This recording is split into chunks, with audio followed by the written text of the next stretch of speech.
Another day, another Sunday. We got to dive into everything that's been going down here on the Sooner or Later Sports Show. Thank y'all for pulling up here on the channel. I am your host, Jay.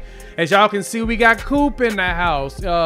Thank you for listening wherever podcasts are downloaded and listened to. While you're here, please wipe your feet, like, subscribe, rate us, review us, give us 5 stars. You don't think we deserve it? Go ahead and give us 5 anyway.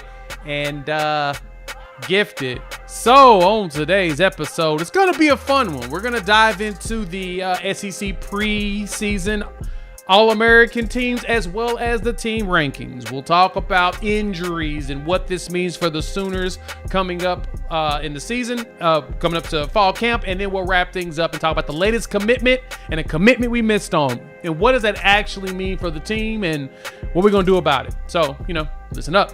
Hit us up on the Unfair Fan Line, 430-901-1906. Let us know what you think of the show. Here for your strongest opinions. If you want to end up on the show one day, we'll probably do like a voicemail segment. So hit us up, 430-901-1906. Cool. It is Sunday, man. How are you doing, man? Man, with all the stuff hitting my timeline, let's talk about that first. Absolutely. It's Deadpool Wolverine week. God, I cannot wait. Y'all thought I was doing something else with that. Deadpool Wolverine week, and so I got my first showing tickets ready, and the evening too. So I might hit it up twice on Thursday.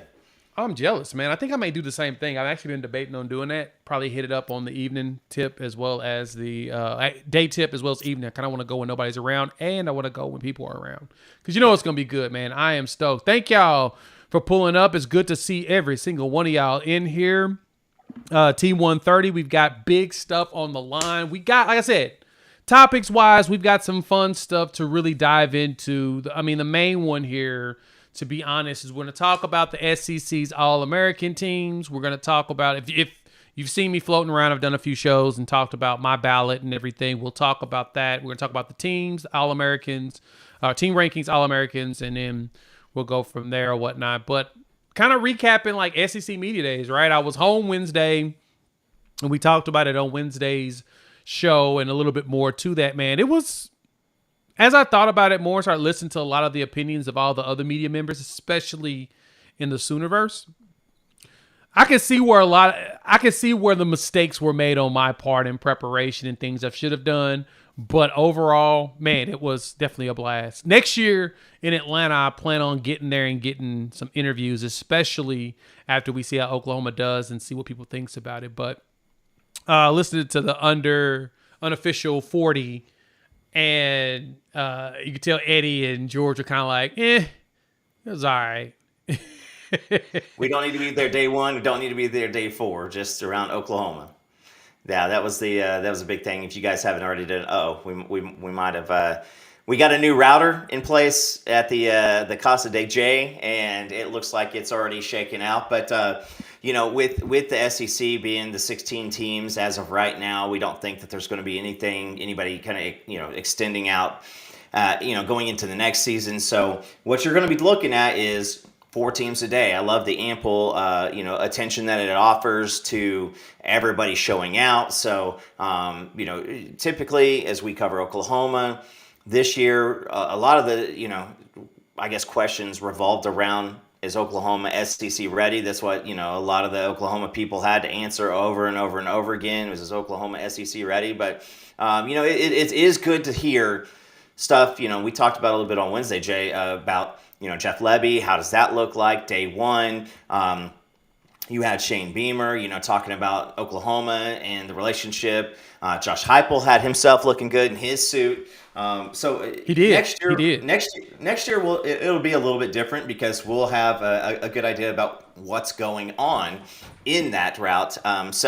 Again, guys, if you have questions or whatever in the chat, SEC days stuff, topics that we didn't cover, hit us up in the chat. Let us know what you think. Next year Atlanta. I think I'm going to show next year with you too, Jay. Unless I'm giving away $100.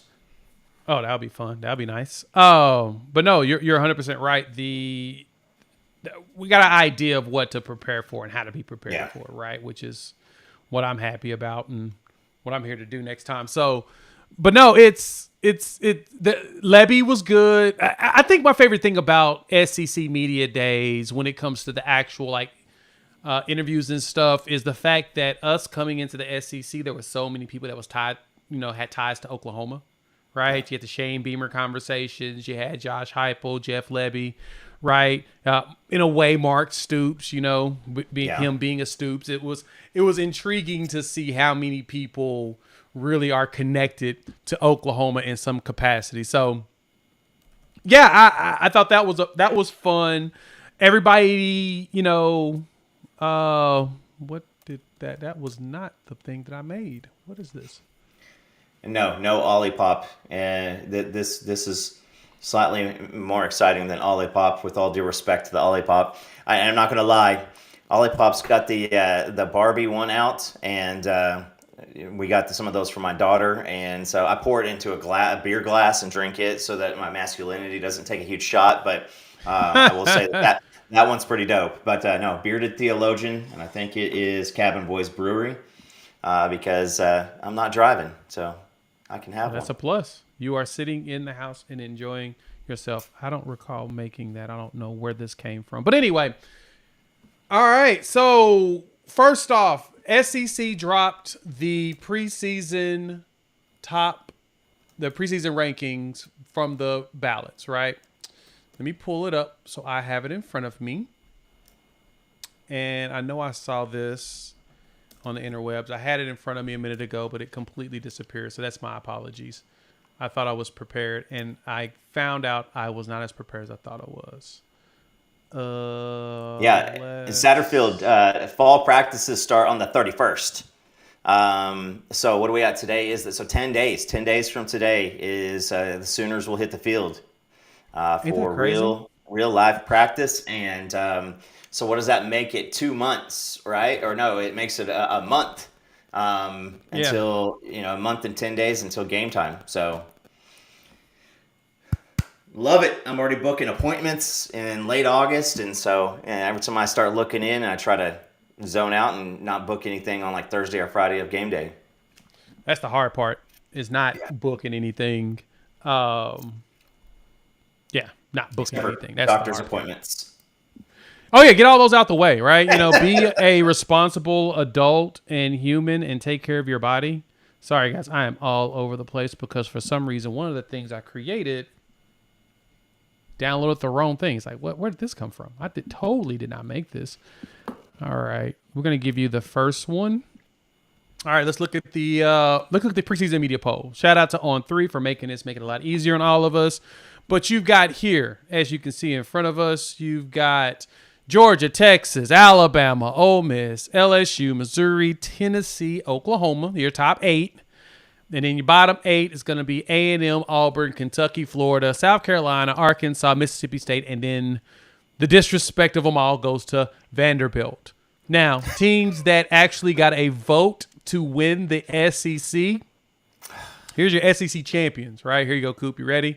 You've got, of course, Georgia with the most at 165 points. Texas got 27 points. Alabama got 12. Ole Miss got 4. Vanderbilt 2, LSU 2, and South Carolina 1, which is the most hilarious thing. But a lot of people don't get this. This is a whole bit that they do there at Media Days, that they provide Vanderbilt with votes to win the SEC. I think it's Vanderbilt Media probably. But it's a fun thing, right? So, Coop, when you see this initially, what did you think about it? I'm not going to get too bent. I mean, preseason is preseason, right? When Oklahoma here recently has had a lot of clout going into the season, it puts a lot of pressure on the team, and I don't think that we had a complimentary football team in order to do this. But I mean, I think that top to bottom, this conference, I don't know if you can really look at a team outside of Vanderbilt that doesn't have several but if on their stuff. Georgia. Brock Bowers is gone. They lost a lot of skill position. They're integrating some new folks. Now how does that hunger? How does the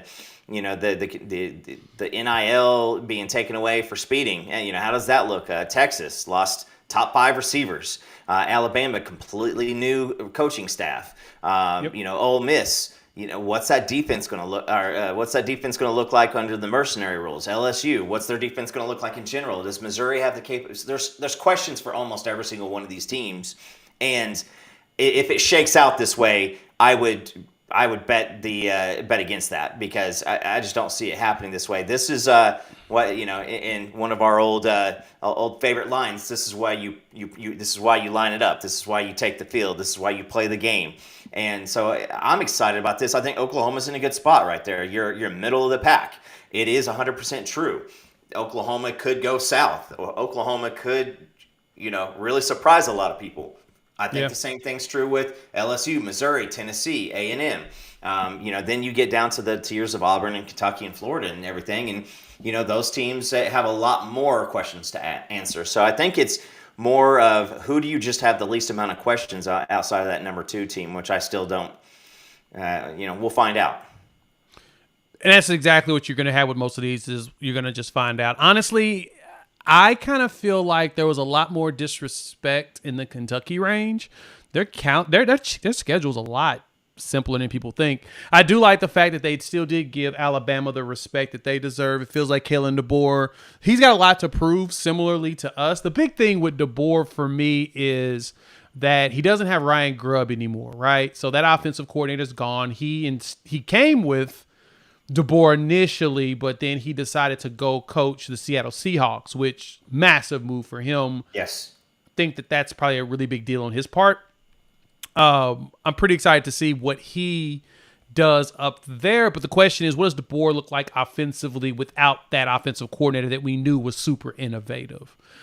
I kind of thought that Kentucky would have been higher. I didn't expect A&M to be there, but the rest of them kind of felt like what I was going to expect, right? We're not going to get the respect like that yet. It's something we've got to. It's respect is earned, not given when it comes to rankings. You should always give people respect regardless until they give you a reason to not be respectful to them. And in this situation, we ain't done anything yet, and so we've got to show them. So I'm fine with it. When I did mine, this is my top 5, and we'll just leave it at the top 5 here. My top 5 is here, right? I had Georgia. I had, Georgia. We've got Alabama. Then I have Oklahoma, Texas, and then Ole Miss. I see what you did there. My top 5 is really around one. I kind of put Texas there because I knew it was going to make a lot of SEC people mad. But at the same time, Texas does have a favorable schedule, right? Someone actually put up the numbers on it. Texas plays 3 teams in this. Let me see. Let me look at the top. Looking at it again. They play Georgia, Oklahoma, and that's it. And then they play the rest of them as the bottom of the SEC. And I don't think that they leave and play a true SEC road game until after they play Oklahoma, right? Because that's technically the Red River rivalry. We are the home team this year. Yeah, so I think we're the quote-unquote. Yeah, so I think that they only have 3 true road SEC games this year. Yeah, they get the 4 home games and the 3 roads, where we get the 4 road games and the 3 homes because of the neutral site. Similar to Georgia. Georgia has the same thing because of the world's largest outdoor cocktail party they do with Florida, and they play in Jacksonville. They don't have that. So, yeah, for Texas, their first true road trip is to Vanderbilt, which their stadium's not even done. And that's post-bye week. Very favorable. Then you have Arkansas, which is in between the Florida game, and then they have A&M, which is in between with Kentucky right in the middle. So it's like every other, no back-to-back road games, which is quite favorable. And then, of course, the bigger one for them is the Michigan game on the road, which helps make their overall schedule tougher because Michigan is still a good team. But as you mentioned, this is preseason, so, I mean, I'm not mad. But for me, I think that we beat Texas again this year, right? I think that just defensively, we're going to be really good. It's no shade to Texas. I just think that defensively, we're going to be really, really good. And we played really good last time. It's funny, we went back. Everybody's gone back and calculated the last time we played, right? And if we redid that game, I'm going to be honest. I think that the score of that game would not have been 34-30. I think that if Tyree Walker catches that touchdown, the final score is 31-29. And I say that because Texas scores. They're going to try to go for two. We stop the 2-point conversion to tie the game. And then we just kneel it at 1 minute and 15 seconds. Now, granted, if they do score and tie the game and we go and do the drive, then that drive kicks in and we win 38-31, right? That's just the additional 4 points there should have been if Tyree didn't drop that ball. Kind of still bothers me to this day. Yeah, I mean, ifs and buts, candies and nuts, right? Exactly. I think that when, everybody's alluding to Billy Bowman's comments that, he thinks that we left a lot out on the field. And, I think that Texas does. And, to play the contrarian, in the middle is, don't everybody get too fussy because, we all know that if this goes different, that can look different. But when it's all said and done, I think that this Oklahoma team feels like they could have put more points up. They left a lot of opportunities up there, and that was their big game after that 6 and 7 year. That was all right. Let's show what we are going to do, and let's show who we are. And so they're going to want to do it again too, because I think that there's a lot of pride. It's not just what the end result is, this year, but it is Oklahoma wants to continue to keep up that recent dominance of Texas, and they have. I mean, it is one of the largest rivalries in the country, and we always have that game circled. And if you are a Sooner or a Texas fan and you want to play that one down, you're fooling yourself, because both of those teams have this game circled every year. Real Texas fans have it circled too. They don't play that game, right? And shout out to Frightening Truth, our resident Texas fan. He pointed out here the first true real game is Michigan. Yeah, Michigan, y'all are going to play against Michigan in the big house. Totally get. We were talking about SEC road game, right? Yeah. SEC road game, you don't have to see nobody on the road until Vanderbilt, in which they don't even have a stadium. Which I think a portion of the stadium is gone. Yeah, it's Vanderbilt, Arkansas, and A&M. So you technically have two true SEC road games. And unfortunately for Texas, it's two teams that absolutely hate Texas. I mean, and that is jealousy hate from those two programs, because neither Arkansas or A&M can hold a candle to what Texas has been recently, traditionally, any adjective, adverb, or pronoun you want to add to it. And so those are going to be two tough games. And that's if Texas can make it through both of those games, I mean, that's pretty impressive. I agree. And so, Seth, thank you so much for the super chat, $2. We appreciate it. Put a percentage on the chance of us going 7-0. Cool. Me personally, I'm gonna put, if I was to put a percentage on us going that number, let me see, 7-0, which boom. I'm going to go 65%. I think that's a fair number. I think there's a very good chance. There's a very good chance for us to start at that. Like I said, we get up for Texas. It's a 50-50 game, so we don't know. It'll show up. We don't know which is which. We figure it out. We always do. At that, especially once we get to Texas, right? No matter who's good, who's bad, we always battle it out. That's what we've seen, right? We've seen Texas be really bad, have really bad years, and beat us on our best years. So it's not something to... we've seen Texas have some of their best years, and we beat them. It is what it is. That's the rivalry, because it's a real one. It's not what everybody else's really is. Well, I mean, it's just like the Iron Bowl. The Iron Bowl, similar way. They have a tendency of Auburn spoiling what Bama's doing. That's usually when it shows up. I haven't really seen Bama. Well, Bama hasn't been bad really since the 21st century started. So we can't say that. But I'll say I'm at a 65. What percentage are you? Yeah, I was thinking 60, 65, right in that area. I think it is a very, very good chance because it's Temple, Houston, Tulane, Tennessee, Auburn, Texas, South Carolina. Then you get to the back half of that schedule. And I think the difference between, and Frightening saying, you guys get it up. Yes, if you're an Oklahoma fan and you say that OU does not circle the calendar for Texas, you're fooling yourself too. That it is about for the past, since 1998, it is about being king of the hill in the Big 12. Now it is getting to the SEC. You want to be the stronger of the two. But that's not the goal of the season. Whereas in Oklahoma State or in Auburn or at Texas A&M, their goal of the season is to beat Oklahoma or Texas. OU and Texas, I think that there is a mutual respect there. I've seen the conversations between Brent and Sark.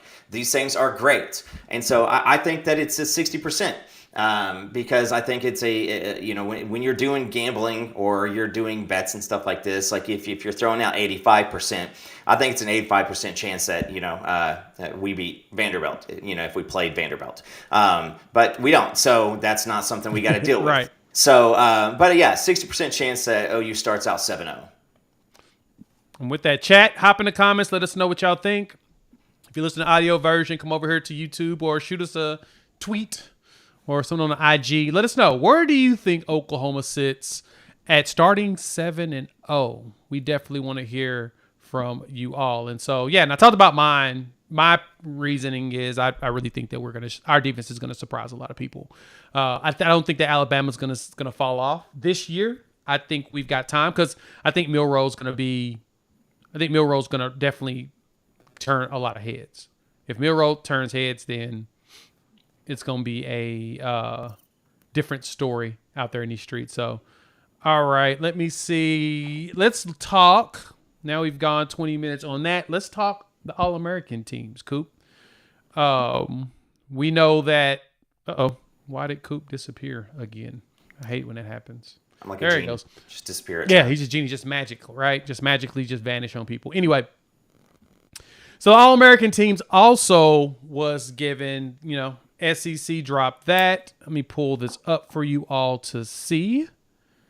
That is not what I put in here. So we're going to do that. Sorry. A lot of the stuff that I was working on, for some reason, stuff ain't populating the way it's supposed to.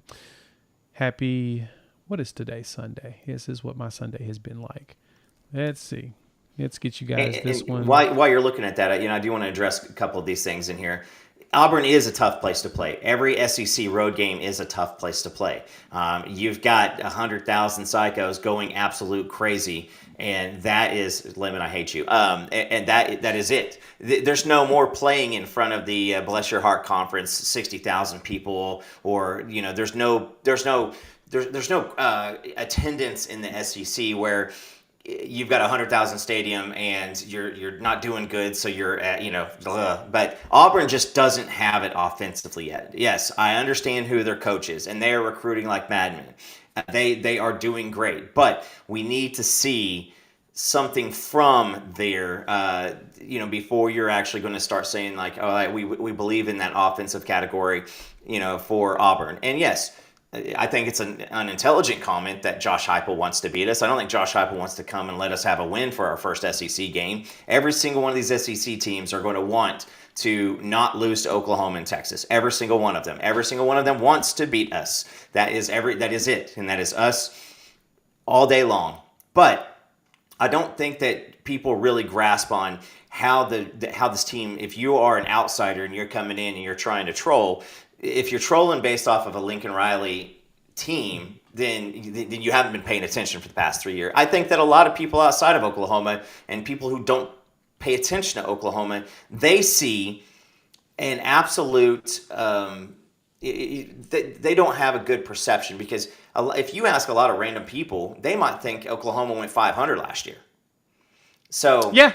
It's that. In truth, I'm not saying you as an outsider. We got a little troll in here, and they're going after it. So ignore the trolls. I ignore the trolls. Let's keep the focus on the actual conversation. But the piece of going on the road, that is, every single one of these games is going to be tough. It is. Oklahoma has shown a history of tripping up where they shouldn't have, and so it is going to be about staying focused on the team right in front of you every single year, every single week. Absolutely. All right, here's the All-American team. So the SEC dropped their All-American, the voted by the media, And this is what you have. So your quarterback is back, running back Trevor Etienne, which was kind of surprising for me. I didn't. That one kind of shocked me, but at the same time, I got it right. I picked Trevor Etienne personally. I figured he was going to be considered one.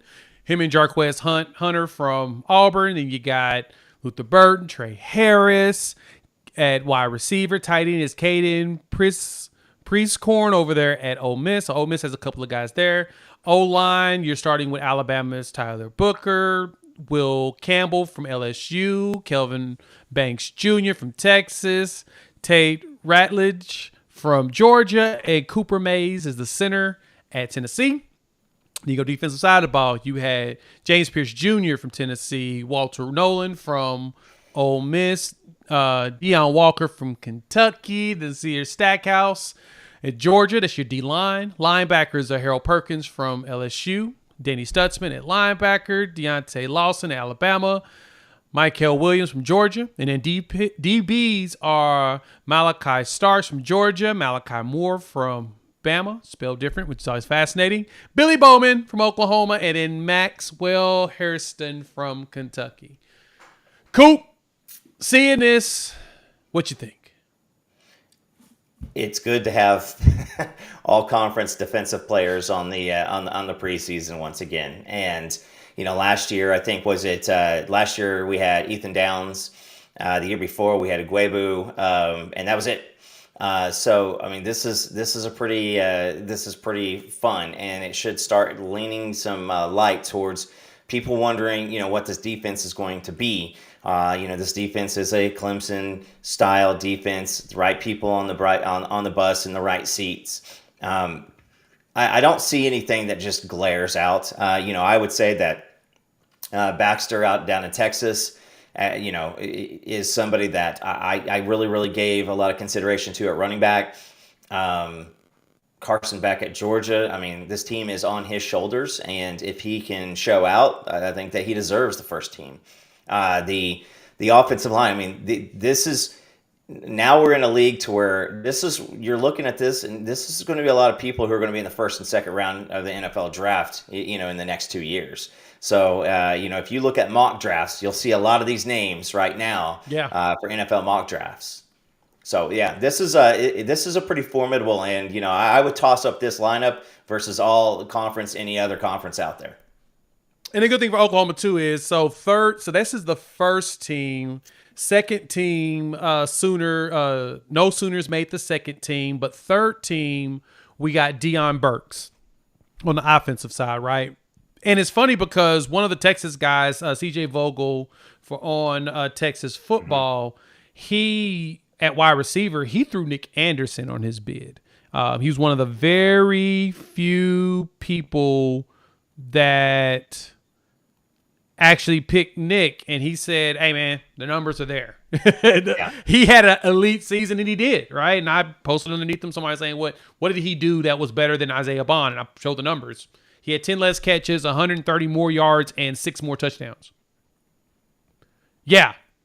Nick was eating last season, and the anticipation is he will again. And with Deion Burks, who's going to be a threat, there's guaranteed 2 wide receivers is going to be a problem. We'll wait and see. We'll talk injuries in a bit around Andrell Anthony and what he looks like, and then Jalil Farouk as well. But overall, I was satisfied, especially defensively. And like you said, there's a lot of players on here that are going to be in the NFL draft at top, right? Like James Pierce is your number one dude. He is the dude that everybody in the league's like, yeah, he's going to be a monster. He is. He's very good. Played with them against him on College Football 25, and that dude was all over the place. You're like, where does this dude run away from that one?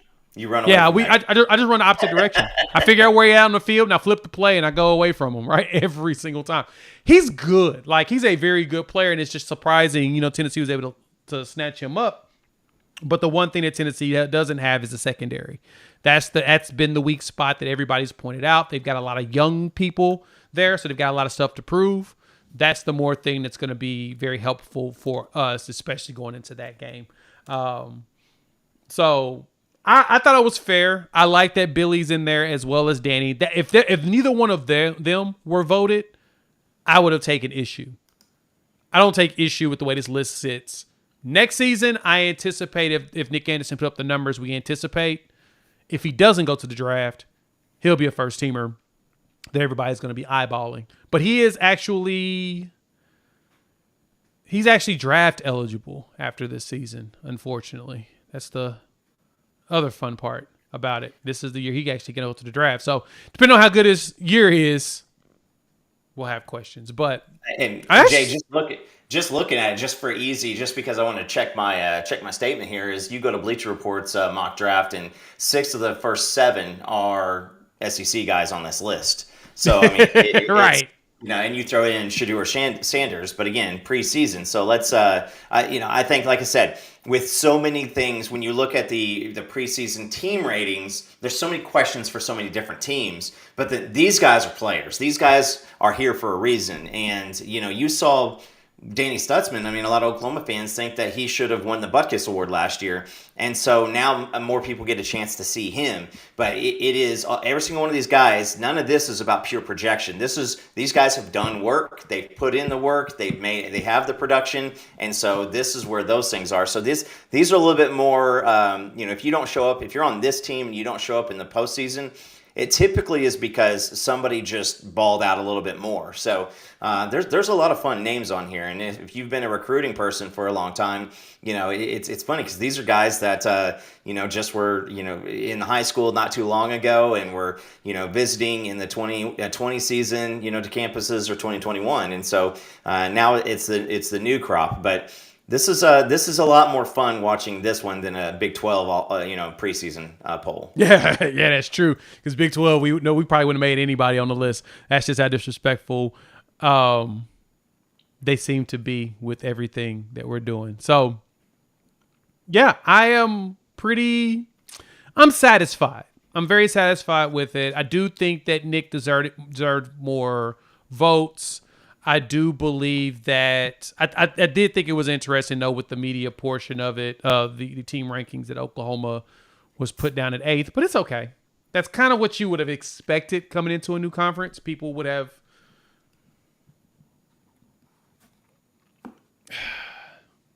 got to warm up to what Oklahoma's going to do, and it's to prove it on the field. And so luckily we've got a month. We're just over a month away. We'll be talking about 4 weeks on Friday that we're going to get to see some actual college football. So, hey, thank y'all for pulling up. Make sure you hit that like button. If you're new to this channel, go ahead and subscribe. If you're listening to the audio version, rate, review, give us 5 stars. You don't think we deserve it? Just give us 5 anyway and gift it. So let's jump right into one of the exciting things that have populated over the weekend is Oklahoma landed a nice defensive tackle that Coop, when I thought about it more and more, looking at video, making my video and, really thinking about our boy Floyd Boucard, Oklahoma may have gotten one of the big steals of this class. How'd you feel about this one? Obviously I love Floyd, and we're working on an interview with Floyd here for tomorrow night. So everybody just kind of watch out if things line up. We're going to have his first interview post. I guess not first interview total, but like post, with us, and after his commitment. And during the commitment, Jay, and I know that I saw you in the chat on 247 also, so shout out them guys. When Tom Loy was out there, you kind of felt good because Tom Loy put his prediction in, and then he was one hosting the show. But when he was talking about each one of those teams, you saw his face absolutely light up when he started talking about Oklahoma, and he loved that right there. And so he was down to, Alabama and Miami, Oklahoma, and then he had USC still in there too because they played a big part in that. And so I think that he is a guy who I think McQuistion over at Sooner Scoop compared him to Charles Walker. Charles Walker's ups were absolutely phenomenal. He just couldn't have the consistency, but he also didn't have the same coaching staff working with him. And so this is somebody that Oklahoma went after. This guy is an absolute. He's an absolute stud. I mean, you watch the offers. Alabama was in on him. They really wanted him. And Miami, this is another time that Venables lockers him up in Miami. And so if you're a Miami fan, sorry about that. But he is criminally underrated. I still think not a big camper. Was a guy out of Canada, moved down, played in Mobile, Alabama, and now is down in the Miami area. So now he gets to go into his year and gets to work on his craft. He's going to have open communication with Todd Bates throughout the year and just working on that tape and refining that. But he just fits right in with what we've seen from every single one of these kids over the past couple years. Absolute studs, great leaders, people who want to become better men, taking care of their family, the right way. And so this is one that, Floyd's he's going to have the opportunity to rise quite a bit this year. I think that having those final schools in his Final Four, having the Alabama clout there, committing to Oklahoma, a lot of people are going to go watch him, and so he's got a chance to rise up. But this is another great get, and I agree with you wholeheartedly, Jay. I think this is an absolute steal. Yeah, watching his film, man. I think my favorite thing about watching him is that coming in at roughly 6'3", 315. I mean, how many big boys are we used to coming in like that, right? Yeah. Like that's a great size to come in and start. And keeping the Florida pipeline going, Lemon, that is exactly it, right? That's one that I'm stoked about. We're getting to keep this Florida pipeline going. Man, Miami Central is it's basic. It's not even a pipeline, man. That's like a feeder school to the University of Miami. And it's right there.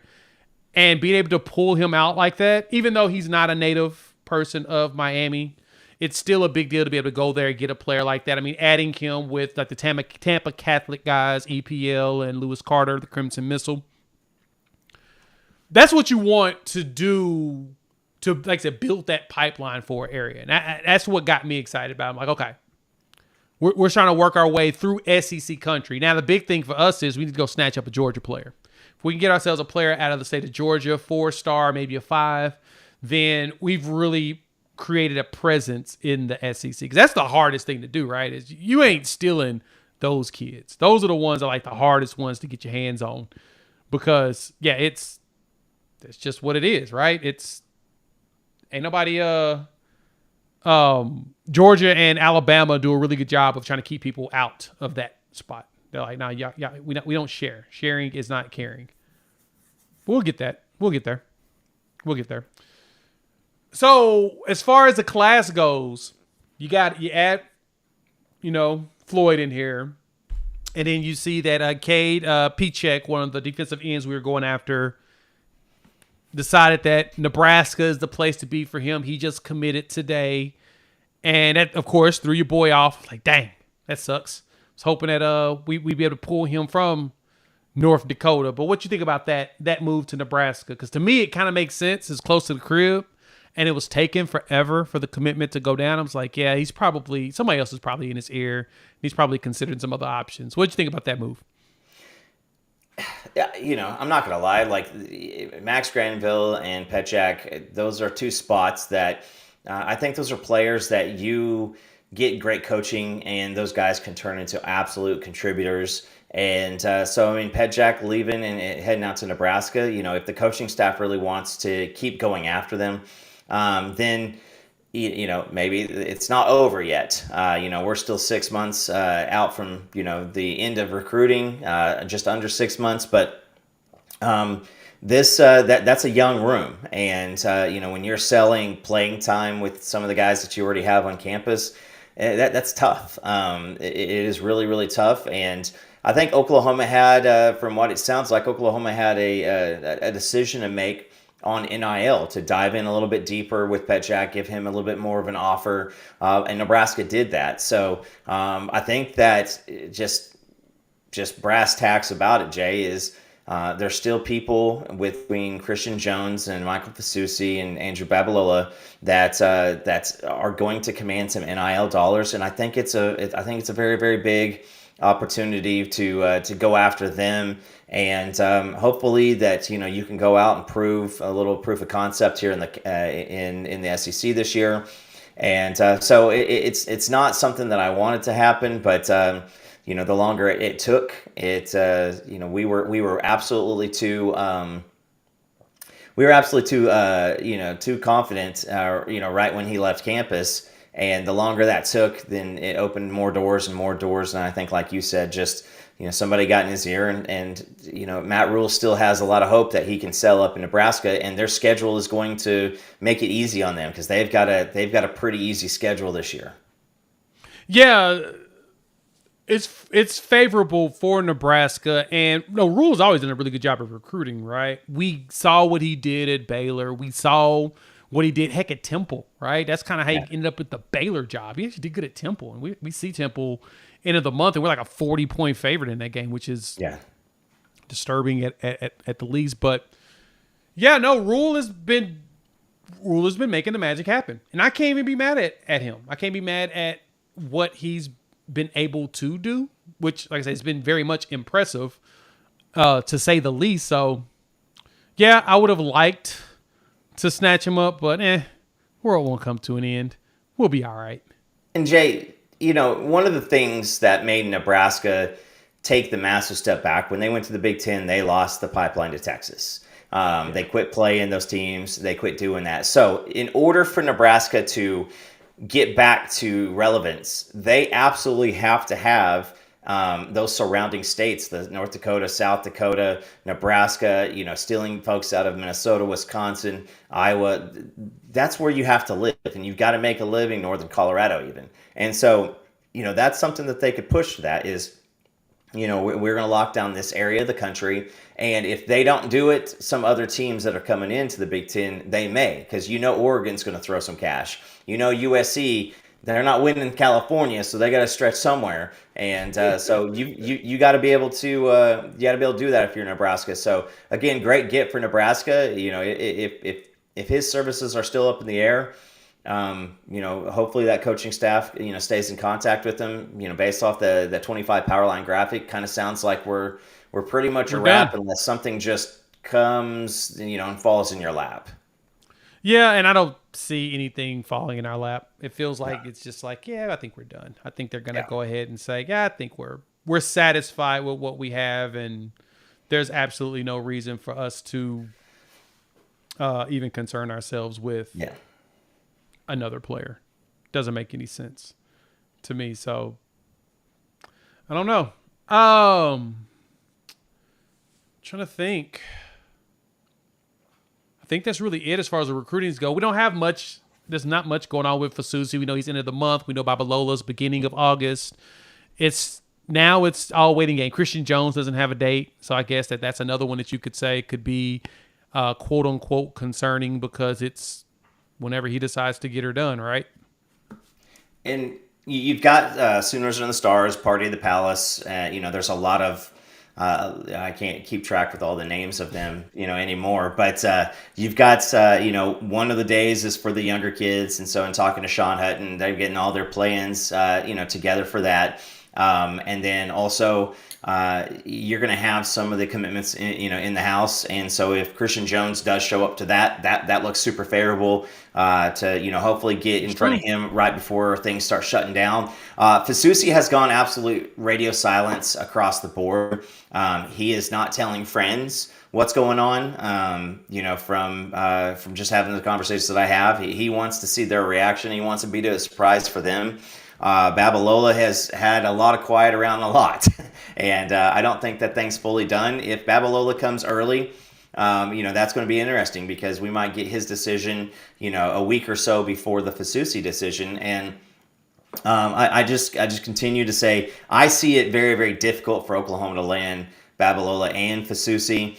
You want to split the difference and take one of those guys. You would take both of them. So, but I don't know if that opportunity presents itself, because I think Michigan right now is the team that you're kind of watching out for Babs. And but there's still a lot of game to be played with both of them. And when you miss out on recruits, NIL becomes available. And I know, Jay, that you and I offline earlier today had conversations around that one. And so we'll see if, as a recruit, if somebody drops something ungodly in your lap, that's kind of hard to not just go ahead and take that. So this class is, before we kick off, I think the OU's class is pretty much going to be wrapped up. Yeah, I think that we're done until, with the three, like I said, the three names that we have that's pending. I think that's it. I think that, and it makes sense, because I know Venables mentioned that class-wise we weren't looking at the going big. It was more so a 23 to 24. 23 was more, I think, so what he was more so talking about. And so to me, this is the other thing too. For me, my concern around recruiting isn't as concerning, I guess you could say, because the transfer portal does exist. So there's a very good chance that if you really need to fill something, it's going to be a young player somewhere that's going to be like, I'm not getting enough playing time and I'd like to go somewhere where I could compete for a chance to play, and they're going to show up. Or they feel like, I'm not developing here, or they recruited over me and someone's in that's better, then I'm not going to be able to play, and they're going to go ahead and try to come in. So to me, I sense that there's a good chance that we spend more time portal-wise in December to supplement anything we did not pick up this time around. And you get a little bit of we've all played NCAA, at this point, I think, for the most part, and in certain games you can put the little simulation to skip a little bit further ahead so that you can just get to the end if you're one of those people. And I think that with a guy like Petchak, like, he's a guy who projects to be a little bit of a stud. But you never know, right? You never know with any of these guys. You look at Michael Fasusi and you see him as somebody who could potentially just step right in and be a contributor, first or second team, right off the bat. The transfer portal gives you a little bit of that, let's fast forward and see, because you'll get a chance to see, them with a couple extra years, them with with some competition reps. I think that coaching staffs have to keep that, the truth and transparency with a lot of these players in most cases outside of certain states, Colorado.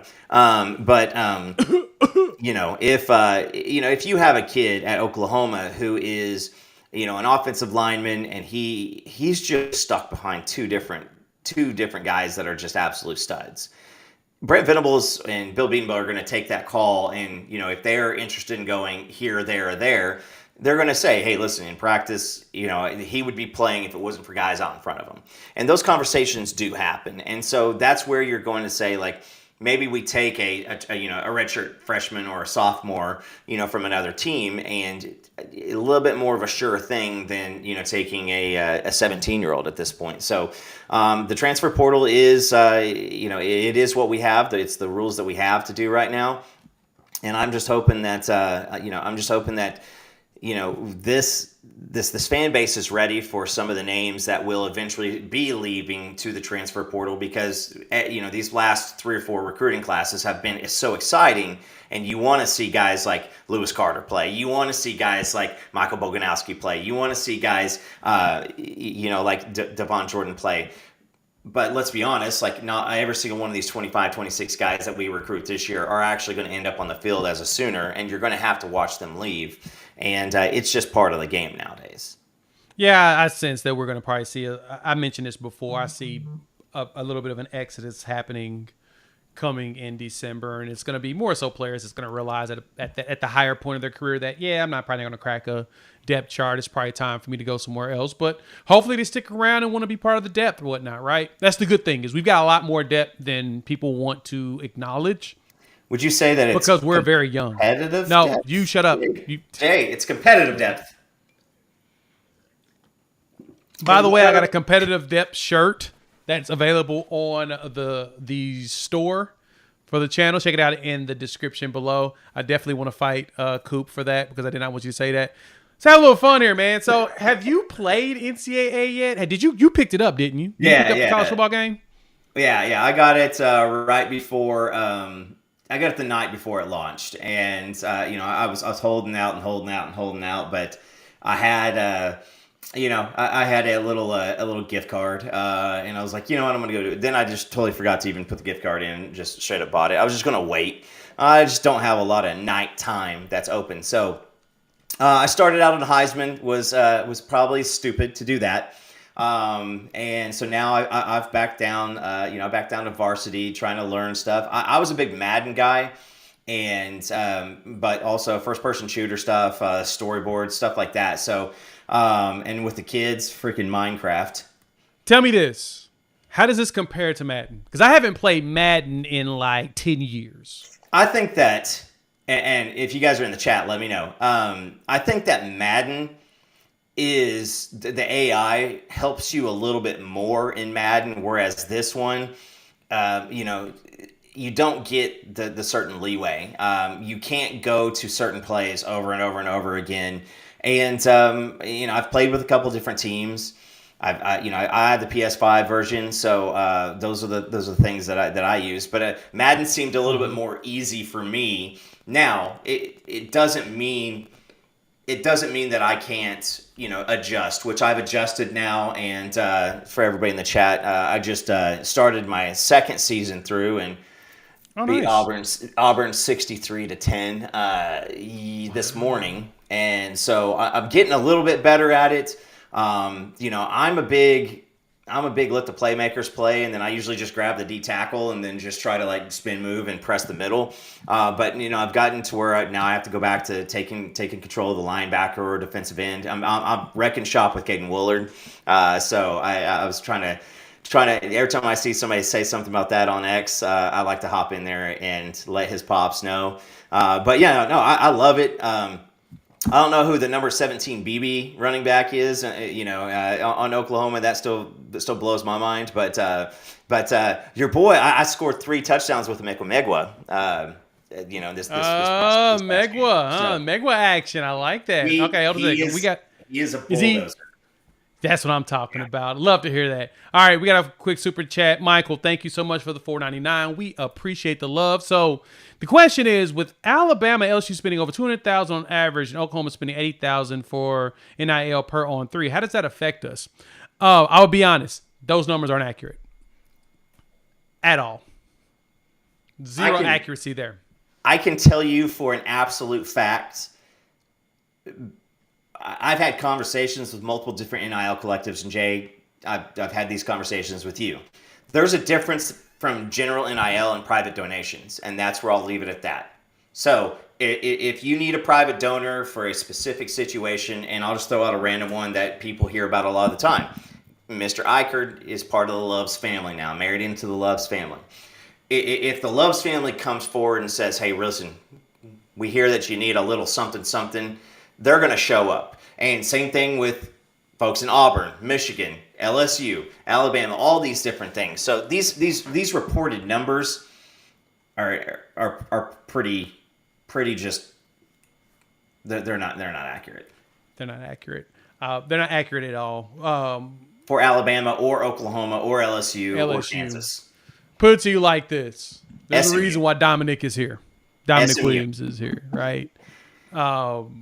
If you ask Texas fans, they'll tell you they were pretty upset that that there was no, actually it was Texas fans that were upset that they lost the quote unquote bidding war with us for him, right?